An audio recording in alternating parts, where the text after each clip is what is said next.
मकतूब शरीफ़ 13 रस्ते जे अणखुट हुजण ऐं हक़ीक़त जे इल्मनि जो शरीयत जे इल्मनि मुताबिक़ हुअण जे बयान में पंहिंजे बुज़ुर्ग पीर ॾांहुं लिखियो वियो। अर्ज़नामो ग़ुलामनि मां हक़ीर ग़ुलाम अहमद अर्ज़ु करे थो, हिन रस्ते जी बेइंतिहाई ते अफ़सोस, हज़ार अफ़सोस। बेइंतिहा तेज़ी सां सैर, वारदातनि ऐं इनायतनि जे झझाई जे बावजूदु हिन रस्ते जी बेइंतिहाई ते अफ़सोस, हज़ार अफ़सोस। इहो ई सबबु आहे जो वॾनि बुज़ुर्गनि फ़रमायो आहे त सैर इलल्लाह जो रस्तो 50,000 सालनि जे पंध जो आहे। तारजुल मलाइकतो वर्रूह इलैहि फ़ी यौमिन कान मिक़दारुहु 50,000 सना। जंहिं ॾींहं जो वक़्तु 50,000 सालनि जो हूंदो, उन ॾींहुं मलाइक ऐं रूह उन तरफ़ उरूज कंदा। शायदि इन हक़ीक़त ॾांहुं इशारो कयो हुजे। जॾहिं कमु नाउमीदी ते पहुतो ऐं उमीदूं ख़तमु थी वियूं, हुवल्लज़ी युनज़्ज़िलुल ग़ैस मिन बअदि मा क़नतू व यंशुरु रहमतहू। उहो ई आहे माण्हुनि जे नाउमीद थियण खां पोइ बरसाति वसाए थो ऐं पंहिंजी रहमत पखेड़े थो। मदद फ़रमायाईं। कुझु ॾींहं खां शयुनि में सैर वाक़िअ थियो आहे। हिदायत जे तालिबनि कसरत सां अचणु शुरू कयो आहे। बहरहाल उन्हनि जे कम खे शुरू कयो आहे, पर अञा ताईं पाण खे उन जे क़ाबिल नथो सम्झां। माण्हुनि जे इसरार ते ऐं मुरुवत ऐं हया जे करे जवाबु नथो ॾिजे। वहदतुल वजूद जे मसइले में परेशान हुअसि। जीअं अॻु काफ़ी मरतबा अर्ज़ु कयो हुउमि, फ़ेलनि ऐं सिफ़तनि खे असुल तरफ़ मोटायो थिए, पर जॾहिं असुल हक़ीक़त मालूम थी त मुंझ ख़तमु थी वई ऐं हमा अज़ोस्त यानी सभु उन खां जो पलड़ो ॻरो थियो ऐं इन्हे में हमा ऊस्त जे कौल खां वधीक कमाल ॾिठमि ऐं सभु फ़ेल ऐं सिफ़तूं बि ॿिए रंग में ॾिठमि। सभु शयूं हिकु करे ॾेखारियाऊं ऐं मथे आंदाऊं। शक ऐं मुंझ सभु ख़तमु थी वई। सभु कशिफ़ ज़ाहिर शरीयत मुताबिक़ ज़ाहिर थिया। वार बराबर बि शरीयत जे ज़ाहिर जे ख़िलाफ़ नज़र न आया। कुझु सूफ़ी शरीयत जे ज़ाहिर जे ख़िलाफ़ जेके कशिफ़ बयानु कनि था, से या सहव जे करे, भुल जे करे आहिनि या मदोशी जे करे आहिनि। बातिन ऐं ज़ाहिर में ज़रे बराबर बि मुख़ालिफ़त न आहे। विच सलूक में मुख़ालिफ़त नज़र अचे थी, उते तोजीह ऐं जमा जी ज़रूरत पवे थी। पर हक़ीक़ी मुंतही बातिन खे ज़ाहिर शरीयत जे मुवाफ़िक़ महसूस करे थो। आलिमनि ऐं इन्हनि बुज़ुर्गनि में इहो फ़र्क़ु आहे जो आलिम दलील ऐं इल्म सां ॼाणनि था ऐं हीअ कशिफ़ ऐं ज़ौक़ सां सम्झनि था। इन्हनि बुज़ुर्गनि जे हाल जे सही हुजण लाइ इन मुताबिक़ खां ॿियो वॾो दलील कहिड़ो थी सघे थो। यदीक़ु सदरी वला यंतलिक़ु लिसानी। मुंहिंजी दिलि तंग थी वञे थी ऐं ज़ुबान गूंगी थी वञे थी। वक़्त जो ॾाणू इहो आहे। ख़बर नथी पवे त छा अर्ज़ु करियां। कुझु अहवाल जे लिखण जी तौफ़ीक़ न आहे। अर्ज़नामे में बि लिखण जी गुंजाइश न आहे। शायदि इन में भलाई ऐं हिकमत आहे। हिन महरूम ऐं विछड़ियल खे ग़रीब परवर तवजो खां महरूम न कजो ऐं रस्ते में छॾे न ॾिजो।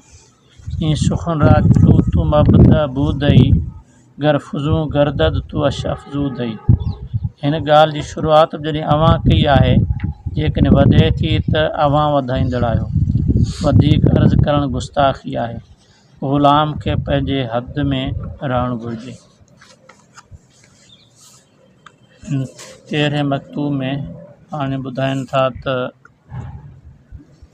सैर इलल्लाह, अल्लाह ताईं पहुचण जो जेको रस्तो आहे, सो अणखुट आहे, माना ख़तमु थींदड़ कोन्हे।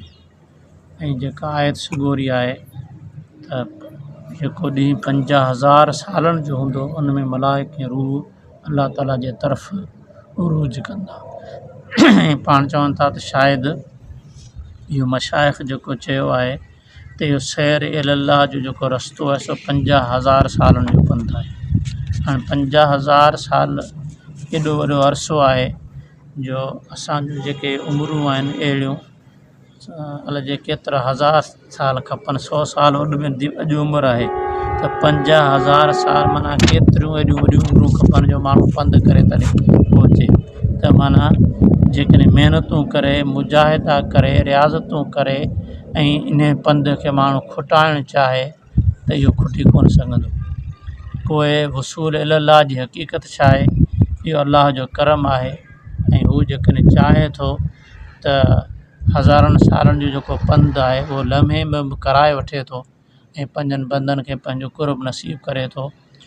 ऐं पाण फरमाइनि था त इन ॻाल्हि खे पाण बयानु कनि पिया त जॾहिं नाउमीदी खे कमु पहुतो त अहिड़ो रस्तो कीअं ख़तमु थींदो, कीअं पहुचबो, तॾहिं पोइ अल्लाह ताला जी जेका हीअ आयत सगोरी जंहिंमें अलाह से फरमाए थो त जॾहिं बाना मायूस थी वञनि था त पोइ अल्लाह पंहिंजी मदद मोकिले थो ऐं पंहिंजे रहमतुनि जे मथां नाज़ुल करे थो त उहा नाउमीदी मायूसी ख़तमु थी वञे थी ऐं पोइ जीअं इहो सैर बि पूरो थी वञे थो। साईं बि चवंदा इहो सैर पूरो थियो ऐं उनखां पोइ वरी ॿिए सैर जो पाण ज़िक्र कयो अथनि, इहो सैर आहे शयुनि जो सैर। ऐं शयूं जेके आहिनि इहे बि बेइंतिहा आहिनि। जेकॾहिं सॼो शयुनि में सैर हलिजे त इहो सैर ख़तमु थींदो कोन, छो शयूं जेके आहिनि उहे बि लामहदूद आहिनि। त पोइ जंहिंखे असुलु जंहिंखां कमु वठंदा आहिनि उनखे सरसरी इहो सैर कराईंदा आहिनि। इन मुकमल इहो सैर कोन हूंदो आहे, मथाचरे जो सैर हूंदो आहे शयुनि में, ऐं बाक़ी हू सैर जेको आहे उन सैर ॾांहुं रुख़ कंदा आहिनि। हाणे एॾे वॾे मक़ाम जो बुज़ुर्ग आहे जेको इन क़िस्म जा बुज़ुर्ग हिन उम्मत में के आङिरियुनि ते ॻणण जेतिरा आहिनि, पोइ बि उहो उनजे कसर नफ़्सी जी उनजे हद इहा आहे त चए थो त आऊं तालिबनि जे हिदायत जो पाण खे अहल कोन थो सम्झां। ऐं पर उहे जॾहिं माण्हू इसरार कनि था त मुरवत ऐं हया इहो आहे त उनखे जवाबु न ॾिजे, इन करे उनखे जवाबु नथो ॾिजे, तरीक़ो उनखे ॾसिजे थो। बाक़ी आऊं तरीक़े ॾसण जो रहनुमाई जो अहल कोन आहियां।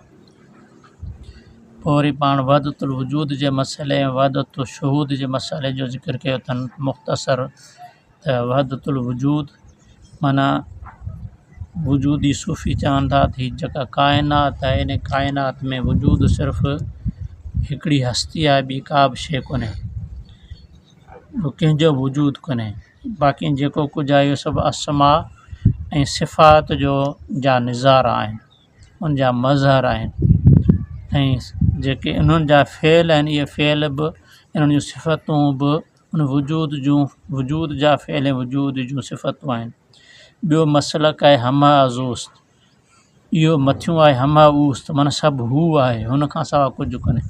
ॿियो मसलक आहे हमा अज़ूस्त माना सभु उन जे तरफ़ां आहे ऐं उन में त अल्लाह ताला वाजिबुल वजूद आहे ऐं ॿियूं जेके बि शयूं आहिनि इन्हनि जो बि वजूद आहे। ऐं इहो जेको वजूद आहे इहो उन जो अता थियल आहे, हुन जे तरफ़ां आहे। इन्हनि जा जेके फ़ेल आहिनि उहे इन्हनि जा फ़ेल आहिनि, इन्हनि जूं सिफ़तूं जेके आहिनि से इन्हनि जूं सिफ़तूं आहिनि, इन्हनि जा फ़ेल इन्हनि जूं सिफ़तूं। अल्लाह ताला जा फ़ेल अल्लाह ताला जूं सिफ़तूं न आहिनि, हू इन खां घणो मथां ऐं पाक आहे। ऐं आख़िर में पाण इहो पाण फरमायो अथनि त जॾहिं जेके आहिनि से हाणे बातिनी इल्मु कशफ जेके बि थिया आहिनि उहे शरीयत जे मुताबिक़ आहिनि, उन में वार जेतिरो बि शरीयत जे ख़िलाफ़ु कोन्हे।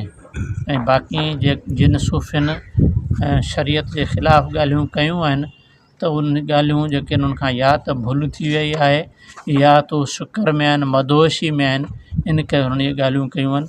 ऐं इहो सुलूक जो विच आहे, रस्ते जे विच में इहे शयूं थियनि थियूं, उते मुखारफ़ थिए थी, सो उन जी तोजी कजे ऐं उनखे जमा कजे। ऐं बाक़ी उहे के असुलु शइ न आहिनि, इहो असुलु हक़ीक़त कोन्हे। ऐं जेको हक़ीक़ी मुंतही आहे उन ते जेके इल्मु इल्का थियनि था उहे ई सही हूंदा आहिनि जेके शरीयत ज़ाहिर शरीयत जे मुताबिक़ हूंदा आहिनि। त पोइ आलिमनि ऐं बुज़ुर्गनि में फ़र्क़ु कहिड़ो आहे? त आलिमनि ऐं बुज़ुर्गनि जो फ़र्क़ु इहो आहे त आलिम जेके ॻाल्हियूं मञनि था उहे दलील जे बुनियाद ते मञनि था ऐं बुज़ुर्ग जेके आहिनि से उनजो मुशाहिदो कनि था, ज़ौक़ ऐं कशफ सां उनखे सम्झनि था। इहो उनजो फ़र्क़ु आहे। माना हुनजे मुशाहिदे में शयूं अचनि थियूं, हू पंहिंजे इल्म जे दलीलनि सां उनखे मञनि था।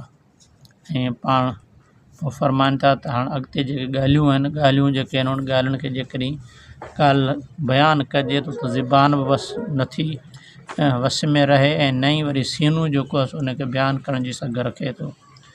ऐं पोइ पाण एॾे वॾे मक़ाम जा साहिब आहिनि, पर पोइ पंहिंजे मुर्शिद ॾांहुं अदब जेको पहिरियों शुरू वारो उहो साॻियूं कनि पिया। ऐं पाण हाणे इहा पोज़ीशन आहे जो पंहिंजे शेख ते तवजो ॾियनि पिया, पर पोइ बि चवनि पिया त शेख खे त अव्हां पूरी तवजो ॾियो, ऐं अव्हां हिन कम खे शुरू कयो त इंतिहा ताईं पहुचाइण वारा बि हिनखे